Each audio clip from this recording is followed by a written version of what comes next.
Hi, for Friday's lesson, I want you to just do a part of exercise 1D. So you've gone to the forum and you're listening to this. So we go to exercise 1D, lesson number 4. Um, Pretty much all I want you to do today is just this first video only. That's part 1 out of 3.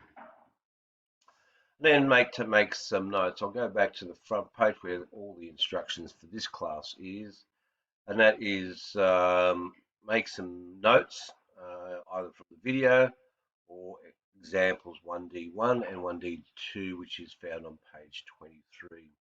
Then remember, if you go to the financial arithmetic work document, I only want you to do questions 1 to 6. Okay, so questions 1 to 6. These ones here. So there it is, exercise. So I only want you to do those ones there. And we'll do the second part and third part a little bit later. That will be on Tuesday's lesson. Then have yourself a nice break for the weekend. I repeat, we're taking 2 lessons to do this exercise. I only do questions 1 to 6 for today. Have a good one.